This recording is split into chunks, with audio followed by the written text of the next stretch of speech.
anyone who lives around Southampton and regularly visits the docks might go down at Western Esplanade and pass a memorial structure without really noticing it, or if they did spot it, not know anything about it. Our reporter Shan Robins caught up with a social historian down at the SS Stella Memorial on a blustery day to find out more. On Southampton's Western Esplanade is a monument that used to be known as the Rogers Memorial. Erected in 1901, it was built to commemorate the sinking of the SS Stella in 1899. The vessel was on its regular route from Southampton to Guernsey. On the afternoon of the 30th of March 1899, the SS Stella was making its first daylight trip from Southampton to the Channel Islands, and she hit a bank of fog, really intense, dense fog, just off of the Casquet, the Black Rock area of Alderney. Now, between hitting the rock and sinking, there were 10 minutes.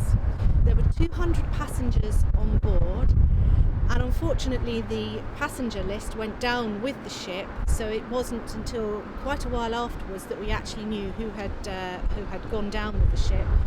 But approximately 105 people, including women and children, went down with the ship that afternoon, as well as Mrs. Mary Ann Rogers, who was a stewardess. Now, what Mrs. Mary Ann Rogers did was that she waited until all the women and the children that were in her charge on the ladies' area, the saloon of the ship, got into the ship, put their life jackets on, and she had seen a few moments before one of the other lifeboats. There were only two main lifeboats. There were two dinghies and two berth and collapsible boats, but there simply wasn't the time. And she had seen one of the lifeboats have so many people in it that it actually had capsized.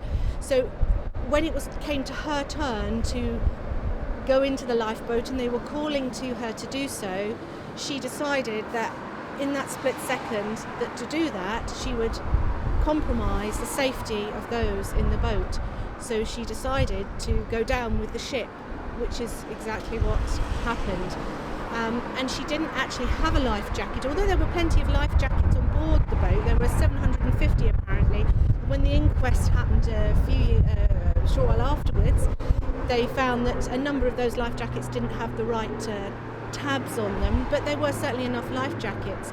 But in the scrum and in the speed of which this event happened, in the dense fog, 10 minutes between being struck and the boat going under the water, there wasn't enough time, and so she gave her life jacket to a child as well. So really, she made that moment, that split second, and she decided to go down with the ship so that that boat could survive with the passengers.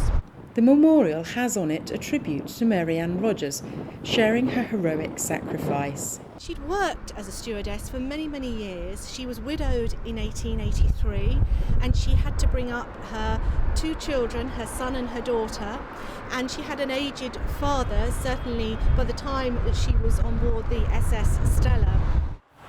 Built from Portland stone, the monument came about after the story reached the papers and caught the imagination of the Edwardian public, following a call by key benefactors for public subscriptions.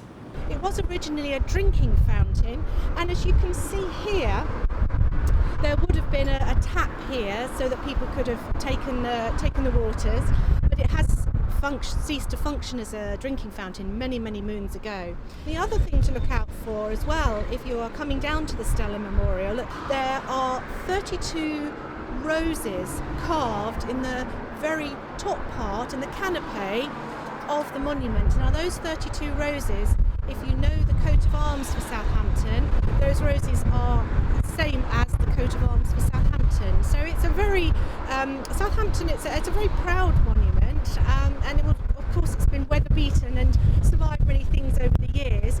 This is Shan Robins on a windy day in Southampton for That's Solent.